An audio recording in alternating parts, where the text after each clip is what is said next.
Awesome. Welcome, everybody. My name is Antoinette Strain. You can see we have like a little bit of a welcoming prompt on here, which says, as we get set up and are waiting for folks, we'd love to hear about a value that guides you both like personally and professionally. Um, and you can see Sabrina and I have both included ours in there. We'll give just a couple of minutes. And then I think since we're such a small group, we'd love to hear just like who's in the room um, and what like school or organization you're with. So we'll give you a couple of minutes to add those in the chat. And then we will, Sabrina and I will kick off with our introductions, and then we would love to hear from you. Awesome. Thank you so much, Karina. So we have on here, I'm just going to name some of those things that we have. Sabrina noted community. We have humility, relationships at the center, creativity, and connection and collaboration as some values that drive the folks that are in this room. Today, we are going to be presenting on thinking about community values and centering those so that we can reimagine the student experience. I will go ahead and have Sabrina kick us off with her introduction.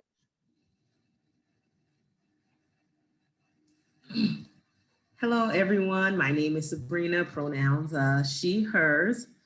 Just a little bit about me. I'm going on my 5th year of living in Minneapolis, and most of the 5 years I have been working at Hiawatha.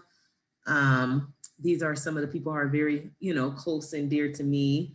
My best friend, Jen. I have some of my nieces and nephews, my brother and my cousin.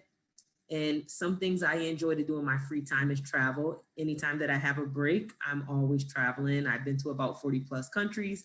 And also usually 6 times a week, I spend my time doing fitness. So I will now pass it on to Antoinette. Hi, everybody. I'm Antoinette Strain.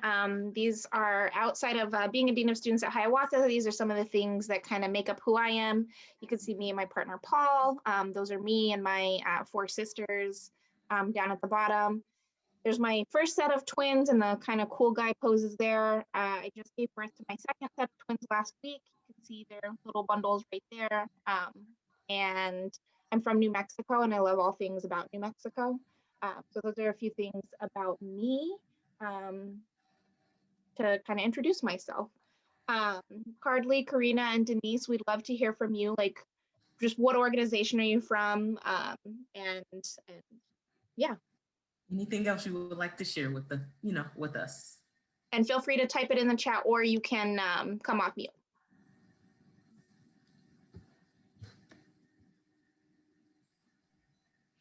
All right, my dog isn't currently barking, so I guess I can come off mute here. Hi everyone. I'm actually this is fun to have a smaller group. I'm Karina. I'm with mincaps. We're a CAPS program in the Prior Lake Savage area schools. So in this district, I teach English in, or it's part of the Prior Lake like public school district. But in this program, I teach English in the business pathway. So we work with businesses and community organizations and nonprofits in student projects, and then teach students professional skills while they earn college credit in, and I teach like collaboratively in a team environment with an econ teacher and a business teacher, and then I'm the English teacher. Thanks for sharing.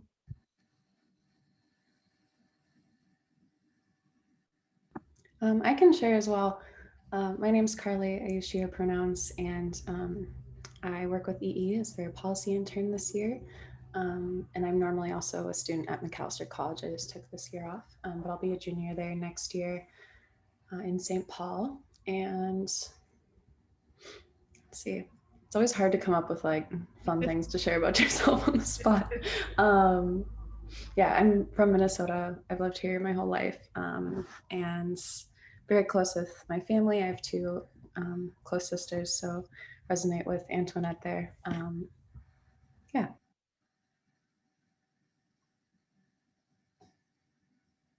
Thanks, Karlie. I can go. Hi, I'm Denise Felder. I work at Minnesota State Colleges and Universities System. So I work with college students and adults. But I also work with high school students a lot as well. I'm a career advisor um, mainly, and born and raised in Minneapolis, and moved away, came back, moved away again, came back. So I'm here to stay, and just look forward to taking vacations when there's not a global pandemic going on. And but glad to be here, and very close to my family. And my sisters and I have been talking about buying a big house so that we can all live together, and we're very blessed to have both of our parents with us as well. So just buying a big family house, and it would have to be very big so that I could have my own space. But you know, very gloved, very love being in the same city with them, and be able to see them several times a week. But definitely need my own space. But I'm glad that the weather is nice here in Minneapolis now, and I can get out and be by the lakes. Thanks so much for sharing, Denise. Welcome, everybody. Marcus, did you want to do a quick intro as well? Sure. I was just gonna say to Denise that I am a Minnesota State Mankato grad, so big ups there. And I have considered getting a cabin with my siblings, but otherwise we're kind of good being distant for now. And I'm the communications manager at EE, and so I think just kind of in addition to what I mentioned in the chat, it's sort of like being a communications person kind of requires a certain amount of creativity, whether you're usually writing, oftentimes design and stuff like that. And I wanted to, I guess, further clarify that. And maybe my words did it justice, but as a professional writer, I'm always doubting my own words, which I think is common. But it's essentially I value creativity as a path toward empathy. That's kind of phrase that I wanted to say, and that's kind of me. I do not have twins, but I do have two kids who are a few years apart, and yeah, that's about it. Thanks, Marcus. Alrighty, welcome everybody. Sabrina's going to kick us off by talking a little bit about what we have planned for the agenda today. Since we're a smaller group, some of these things may be a little bit more flexible than the times that we have kind of mapped out as well. All right, so what we can expect today, intros, which we already completed, and we'll do like values exploration, kind of connecting to those values that we kind of put in the chat earlier. When we first came on, we'll do a work share and some collaboration with questions and answers. And last, we'll do continued discussion and a resource share of some of the things that helped us along our journey as we started to kind of dismantle some of the things we had in place as far as our student culture. Thank you. Awesome. So one of the things that we wanted to kind of like walk folks through, Sabrina and I over the last year have been working kind of on a big project centered on values exploration, and values exploration specifically to inform a revision process for our school, our network-wide like discipline policy and practices. And so in order to like go through that process, we've really been trying to center on what our community values. And so what we'd like to do now is just kind of engage in a little bit of exploration around that value that you named at the beginning. So we'd love to like open up this discussion to think a little bit about where did the value that you named at the beginning of our session like come from? And then also, what does this value look like in your personal life and at work? And so we're going to kind of kick off that discussion. I can go ahead and like model that a little bit. So the value that I named was humility. When I think about where that value came from, it makes me think of like my grandfather, who is probably just like one of the most humble men that I have like known. He came over from the Philippines after World War II to be able to like study engineering.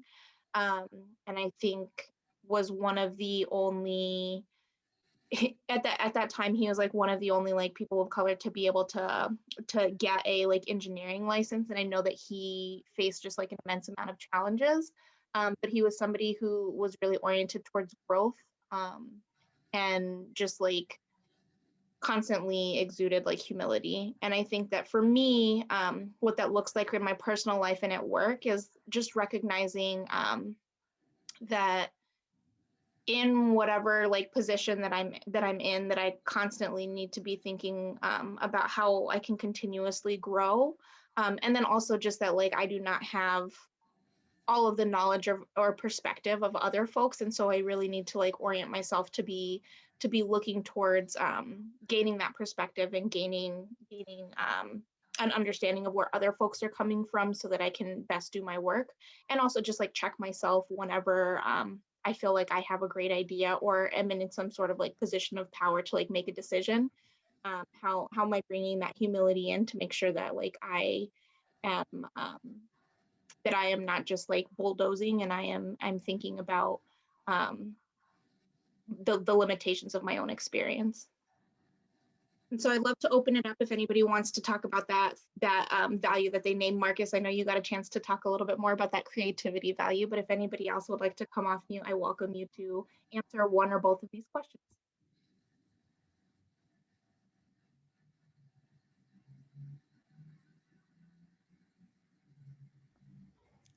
I can say a little bit. I feel like, so the value that I feel like guides me in my personal and professional life is relationships, and being in placing relationships at the center of everything I do. And I feel like that really came out of, first of all, making a lot of mistakes, you know, and doing work where I didn't have the strong relationships already formed in my community, and it just created a lot of barriers and led to a lot of mistakes that luckily I was able to learn and grow from. But now I feel like my work has been the most impactful, and like our collective work has been the most impactful when I'm working with people who, you know, we know each other beyond just like the professional sense, and we don't have like those shallow transactional relationships, but we're really just invested in each other's wellness and in each other's you know, capacity. My dog is snoring over there. I don't know if you can hear her. And you know, I also organize for climate justice in Minnesota particularly, and I feel like the most transformational work that I've been able to do is just me and like truly some of my very best friends at McAllister, like forming an affinity group and like working out of like a group of like 10 of us, and having really strong relationships there. And I'll say the same with EE. Like I've never been part of an organization before that has where I feel truly valued as an individual, and you know, where I feel like I really know the folks that I'm trying to make change with. So yeah, that's kind of why I'm placing relationships at the center.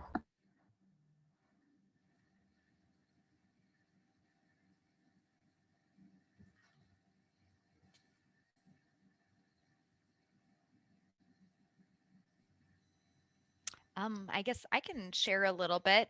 So I picked connection and collaboration, and I know we were only supposed to pick one, but I really feel like I think for me these two go hand in hand. I come to education from say like a theater and a music and a performance background, and all growing up, some of my most profound important educational experiences have all happened in this context of working on a project with somebody else. And so it was actually a very natural fit for me to move into project-based learning then, from more of a theater director and a speech sensibility. And so I really see in the work that I do in whatever context it is that I'm really trying to foster this sense of connection that people have with each other, connection to the things that are important to the individual, and then connection to a larger purpose. And so I feel like that's really a through line in much of the work that I do, whether it be professional work or just work that I do outside, or just the values that I have. And I also feel like one of the benefits of our education system it is this social environment for people, and so that we learn through this social environment and we can learn from each other. And I think both music and theater are naturally collaborative, and the sum of us is always greater than each of our parts. And so I feel like I've always brought that mindset into our work, and so I really appreciate that about the project-based learning context that I teach in now. And I love leaning into this more and expanding out of how we can create more partnerships and collaborate in lots of interesting and really rich ways.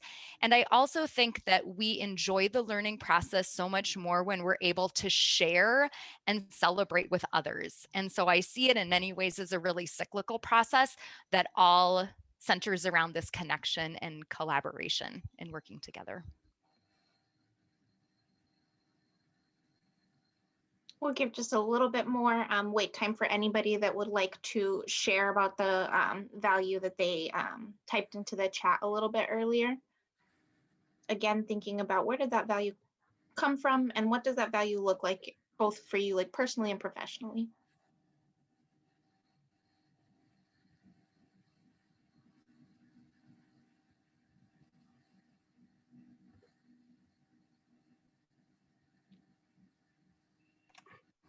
I came in late, so I didn't share value before, but I would say one of my values is authenticity.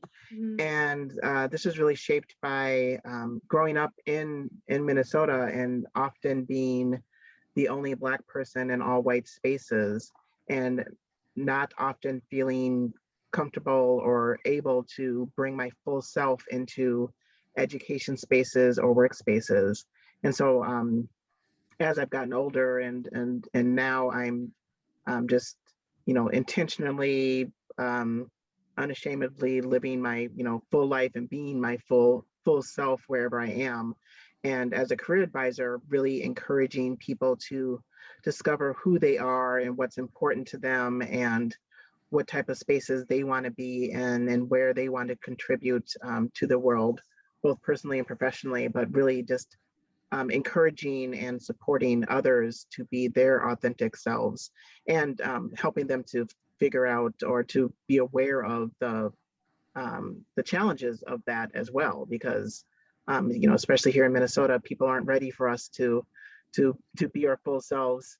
So just helping teens and young adults to really to navigate that of to know who they are and how to be in different spaces.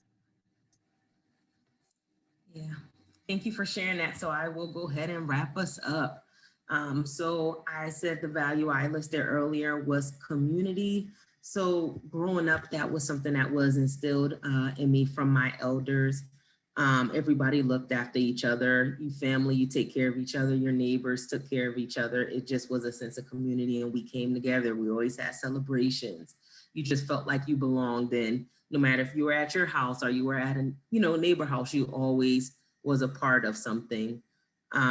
So that's how I come into every situation, trying to take care of everyone and making sure everybody feels like they belong. So how does this value show up in my personal and work life?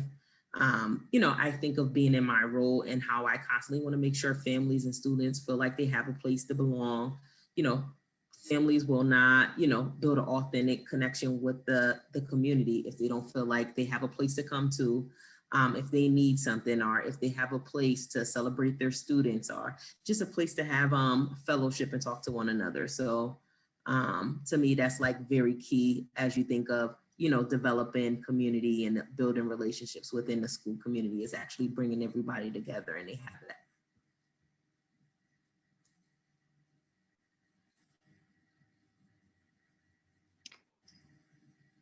Thank you so much, everybody, for sharing. Values are so like deeply personal. They are things that I don't know, even in being in here with everybody for the last 30 minutes, I feel like I have a little bit of a window into each of who you all are and the gifts that you bring with you based on your experiences, your backgrounds, families. All of us carry those things into work. And I think I love values explorations for a couple of reasons. One is somebody who manages and coaches folks. this is something that I really love to do, just to be able to connect with the people who I'm going to be working closely with. It really gives you insight as to like what makes people tick and like how they have come to operate the way that they do. Um, but also values not only like live with us personally, they live within our organizations as well. And so when Sabrina and I are thinking about what we wanted to bring to this space, um, we've gone through this like values exploration with our network. Um, but we've also been thinking a little bit about like what are the things that our network names as the things that we value. And so on here you can kind of see at Hiawatha Academy is the network where we are deans. It states as the mission like all Hiawatha Academy scholars will be empowered with the knowledge, character, and leadership skills to graduate from college and serve the common good. And then also our equity vision states to honor the humanity of all people, we actively disrupt systemic inequity in pursuit of an equitable world. Hiawatha Academies permanently disrupts educational inequity by ensuring a great school for every child. And so these are some of the things that our network names as being things that we value and that we are wanting to, live up to. And as we were thinking about our revision process for discipline and culture policies and practices, a big sort of like theme that kind of came up is just like a misalignment between the things that exist and what our like aspirational like vision is. And so I'm going to pass it to Sabrina to talk a little bit more about some of those gaps and disconnects.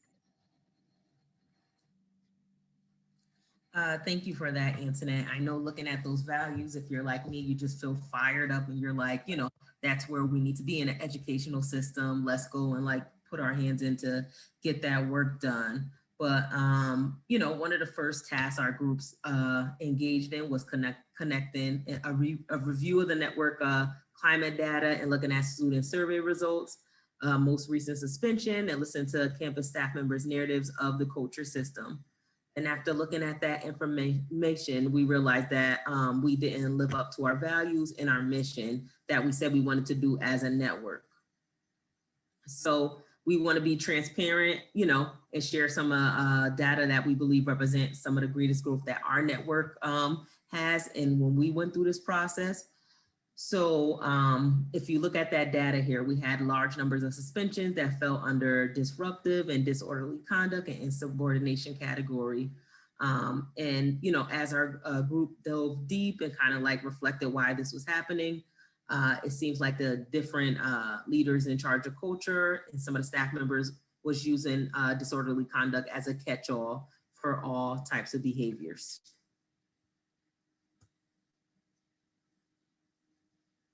So diving deeper, our group looked at the suspension data by subgroups, and we found that our male students, our Black students, and students with IEPs experienced a disproportionate number of suspensions.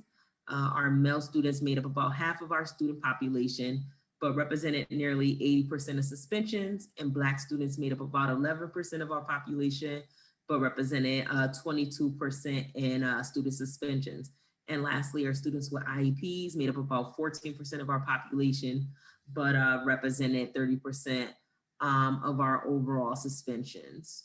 So coming from all that information and data, we kind of made that decision that, we're not operating equitably when it came to our students. So we needed to make a change and kind of, review the steps and what we had in place.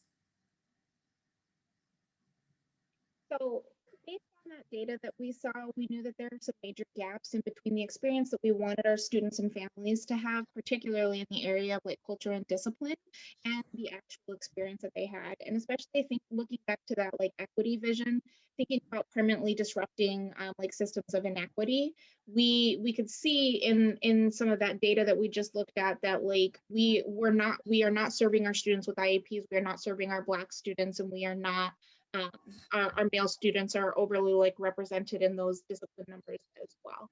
And so what we did during this process is we convened a working group from within our network. And so that consisted of folks from all of our different 5 campuses in different types of roles. We had some paraeducators, teachers, social workers, and then we also had a couple of like our network representatives who came in. We created a working group with the following objectives.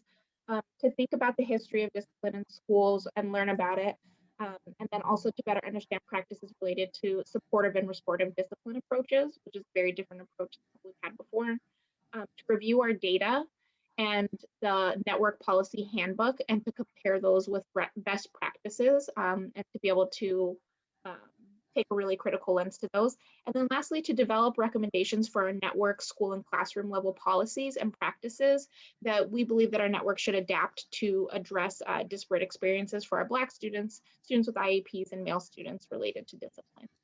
And so forming that working group, we kind of went through the following timeline. All right. So we conducted a robust review of our school climate data, kind of doing what we kind of discussed before this, reviewing so we could see where our growth areas were, resources and coaching from MDE to develop a plan to revise and review the policies. We kind of reviewed the historical context of discipline and kind of compared it to where we are as a network.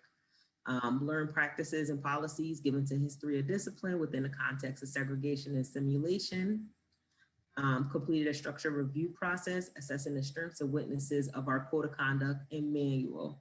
So we kind of looked at our board policies and the gray areas within that policy, and also the culture manual and how the gray areas kind of showed up and gave, staff the wiggle room to, use suspensions or other methods, causing disparities and bias. Collaboratively identify recommendations based on findings from structured review, and presented initial recommendations to stakeholders and incorporate feedback. And last but not least, presented recommendations to the board to solidify plan of working group moving forward and begin initial implementation with support from some grant funding we received. So as we were going through that process, we had our working group convene, but we also made sure to involve our stakeholder groups. And so when we were talking to our stakeholder groups, that means that we connected with our families, our students, and staff members. And we asked them to engage in that same values question that we presented to you all earlier. Like, what is a value that you would like to see upheld in our network? And what sort of like culture, when we are thinking about the culture that we would like to build, or values that we would like to guide our discipline, what are some of the things that like come up that we would really like to center in thinking about our recommendations and going through this revision process? And so some of the big themes that came up in all of our groups, this is with students, with families, students, families, and our staff members, are this idea that community relationships and partnership are something that is really important to all of our community. Opportunities to learn and grow are something that is central. So especially as it's related to discipline, like the opportunity to learn from a mistake or fix something and repair. And using hiccups as an opportunity to learn something new and become better. This idea of responsibility, ownership, and accountability came up with students when we talked to them about what they wanted our culture, like discipline culture to be like. It was really interesting hearing them say, like, when I make a mistake, like, I want to be held accountable for it. I do think that I should like receive a consequence, but it's like the way that the consequences come that we would like to see a little bit differently. But that idea of like ownership and responsibility was a common theme that came up. This idea of respect and tolerance, families and students talked about this a lot, this idea that they want to give respect, but they also want to like receive respect. And then lastly, this idea of pride or celebration in both like community identity and also like individual identity. Folks really wanted to, what we heard from students is sometimes they don't feel seen or they don't feel valued in who they are, and they would like to be able to take pride in who they are, or for the school and network to like recognize who they are and who their community is as part of the culture that we have. And so we really, as we were listening, we really thought about these different themes that came up and centered them as we were thinking about some of the recommendations and changes that we wanted to make in our network, both at the policy level and at the practice level. And so we went through this whole long process and came up with a bunch of recommendations. And we're not going to go over kind of like line items of all of those recommendations, but Sabrina is going to kind of review based on some of this centering of values and the process that we went through. What are some of the things that kind of came out of that? Right.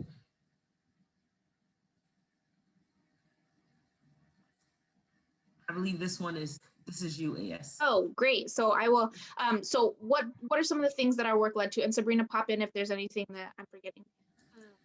So we actually were able to make some formal board policy revisions, which include adding a student and family rights section, which was nearly non-existent in our former like policy, and also a family grievance process, which was really important to our families. It was constant. That was like something that they named in all of our sessions was we actually don't have a place to voice our concerns or voice when we don't believe that like something has been handled properly related to school discipline or like in general.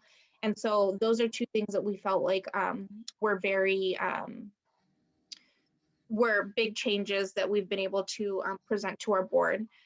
Immediate practice revision. So we have started using we've begun implementing a new aligned consequence matrix. All of our deans of students worked with some of our partners at MDE to kind of align on what are the like maximum consequences that we should be giving for certain behaviors, and how are we actually defining certain behaviors, all with the goal of using like the all with the goal of using alternative consequences, alternative methods of discipline before using suspension, and really trying to steer away from exclusionary practices as one of our main tools.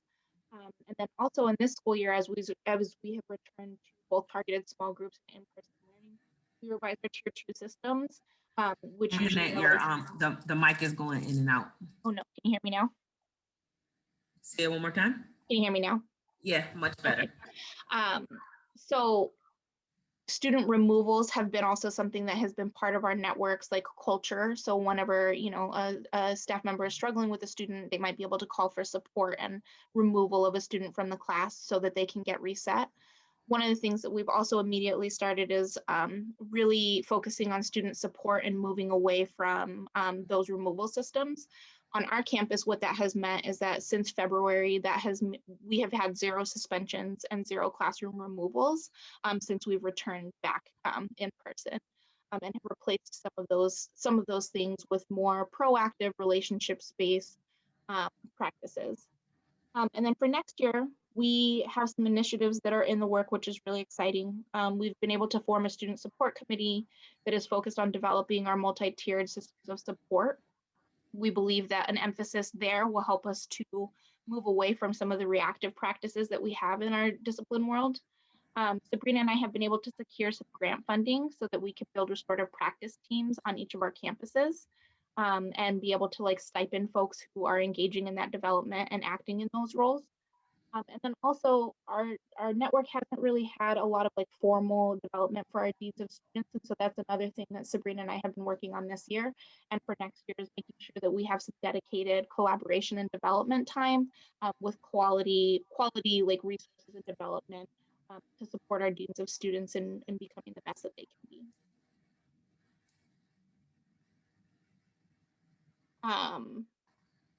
So that's a little bit about some of the work that we've been doing and how we have used kind of a values like centered process.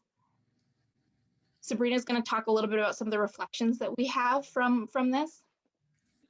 Yes, thank you, Antoinette. And, you know, with every project we have, you know, wins, and we also come out with lessons. So a lot of this is just things that we learned through our journey of like implementing this whole system, which, you know, I will name we're a little biased because we put our, you know, heart into this, and this is something we're really passionate about. We have been advocating, you know, for this shift for a few years. So one thing was it's easy to rally in the beginning, but sustained prioritization and effort is challenging. So similar to the killing, you know, of brother George Floyd, it was like an uproar in the city and everybody became more conscious, and they really wanted to be progressive and think about rights of, you know, students and families and all, you know, all those things. So similar to kind of how that, performative allyship started to decline, some of that interest within, discipline systems, and, the disparities between students started to decline because, this is something that's still going, the work is continuing, but also trying to get people to have that shift in adult mindset means they have to do things differently, and you have to push those thought processes. So we kind of seen that show up through that, whole process of folks trying to uphold that kind of compliance-based school environment versus like the building relationship restorative piece. And I think, with any school, that's still that constant challenge, but we're, trying to make our way to that shift of being more of restorative community. There are major gaps between the purpose of policy, implementation and practice. In our process, we found that the board policy, when we did the revisions, we kind of came up with a culture manual that was about over 40 pages that had a lot of details, a lot of philosophical things, but also like equity mindsets, and incorporated a lot of interventions and proactive supports. From, my perspective, not the lawyer's perspective, it should be more of a marriage between, our culture manual and our board policies. But, thinking of from the liability standpoint, the policies are mostly bare bone, because of the liability piece. So just thinking how we evolve and move forward, how can we kind of create that one manual that we uphold that kind of has all that information, and it doesn't need to be separate things because these are practices we feel comfortable in having place, so we're able to roll them out.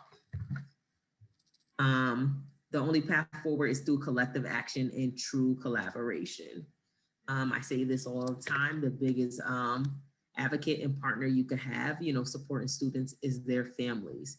They need to have a voice, and they need to be, they need to have a seat at the table. Just implementing some things that we had as a, community this year, just developing strong relationships with families and developing strong relationships with students. We have, seeing some of those student removals decline, building the relationships, we saw suspensions decline. So I think that's the core.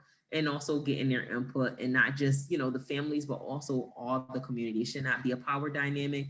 If you're really going to have a true community, and you need to get those perspectives from teachers, from people on the support team. It has to be everyone. And when in doubt, return to shared values.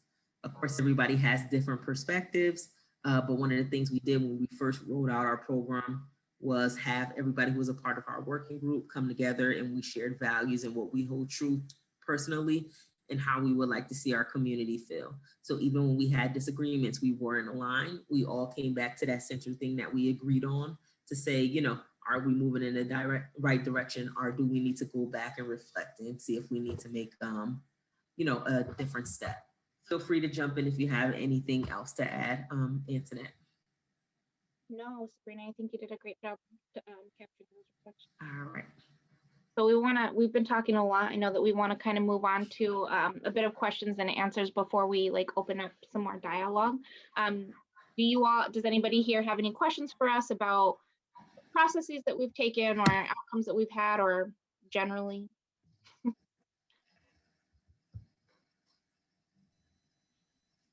I guess I had a question about your school culture guide that you developed. Is that something that you really communicated out through your teachers? And I don't know how big your staff is, but did that change the way that teachers interacted with students at all, or from their perspective? Or was this something that they already felt and it just didn't necessarily have words or, publication associated with it? That's a great question, Karina. I think we have a couple of things. So we have the board policy, which I feel like nobody actually reads or knows about, but it's supposed to be the thing that we're accountable to. Which I think is, Sabrina talked a little bit about that, the purpose of that policy. There's just a major disconnect about what is the function of that thing, and if it doesn't actually capture what we're trying to do, or who we aspire to be as our best selves as a network, what is the purpose of it? And that's my opinion. But we have that. We also have a network-wide culture manual that spells out a lot of our discipline and culture practices. But what we found is that like that manual is really compliance based, and it actually is in complete misalignment with both our like mission and vision as a network, and then also the type of like culture and like discipline system that we would like to create based on what we learned from families, students, and staff members, and what we wanted to like center in those values. And so right now, deans have a lot of like autonomy on campuses to kind of think through what those systems at a campus level are going to be. And so we have been like working together to align. And then when we came back in person, you know, we had lots of, there's some like development time so that we could talk about like, what are our systems going to look like? What is going to be guiding those systems? How is this going to feel different from when we were in person before the pandemic? But we also now have like a huge focus on when we're going to be full in person next year, what do we want that like formal culture manual to look like that will go into our summer training and go into our like development sequence for all of our like network days, and then also like campus development time for next year. All right, everybody. I don't actually think that we're going to have time for some brainstorming and breakouts, but I'll go ahead and pass it to Sabrina so that she can just kind of talk about some of the guiding questions that if we were a larger group, that we would have for breakouts, and hopefully these are some things that you can take with you for reflection. Thank you, Antoinette. So where are you experiencing a personal value misalignment that you would like to explore more deeply? Where is your school or organization experiencing a value misalignment that you would like to explore more deeply? And what would it mean for the student experience if alignment were achieved? All right. And then lastly, the thing that we wanted to just share out for anybody that's like interested particularly in some of the like revision process associated with like culture and discipline stuff, are just some resources that we found helpful. If you are local to Lake Minnesota, which I believe everybody is, there are two places that we have found super helpful. The Solutions Not Suspensions Coalition is something that Sabrina and I are both like part of. And it is a coalition of students, families, and community members and organizations who are committed to changing policies, practices, and mindsets in order to end racial disparities in discipline and foster positive school climates for all students. This is a coalition that works on policy for students of all ages. And so this has been a place that has been really great to like form some community, get in touch with some like-minded folks, and to really think about things at a larger policy scale at the state level. We also have, we were really guided through this process through some support with some mentors at MDE. And so on there, I have just like they have some like resource pages on there for ensuring safe and supportive school climates, alternatives to suspensions, restorative practices, and MTSS that have been super, super helpful as resource explorations, but then also just connecting with the folks at MDE in general. They offer a lot of support if you ask for it. And then also I just noted on there that there is a restorative practices conference that is going to be happening from June 14th through the 25th. And so there are some online trainings that are like related to restorative practices in schools and communities if anybody is interested in looking into those. And then the last resources that we have are just some things that we have found helpful to explore as deans. Again, if anybody is interested in restorative practices, these two readings have been really foundational in supporting our dean team in prepping for some of the larger shifts and changes that we are hoping to make. Justice on Both Sides and Restorative Discipline for Schools, both which are pretty like short reads, but really, really powerful in thinking about both mindset shifts and then also like some practical changes.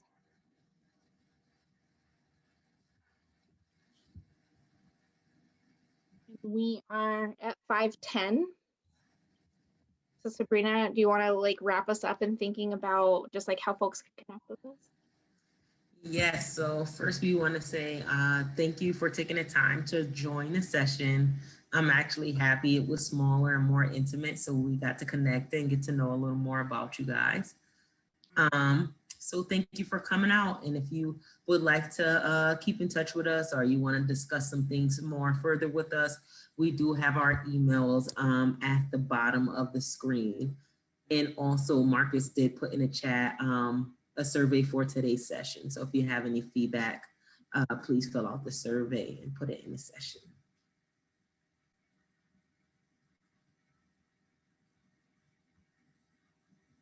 I think we'll stay on for the next couple of minutes in case anybody has any questions or would like to talk about anything else.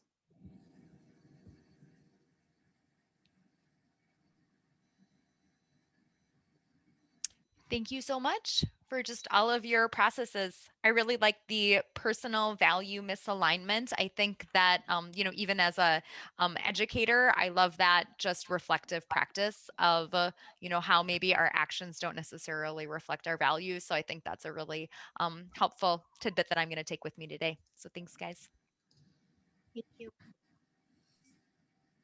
Thank you. And I just want to echo, you know, the transparency. Every process is not perfect. So we didn't want to come and say the process is perfect. It is a challenge and it is a journey. So, you know, I think it's important to kind of elevate that as well.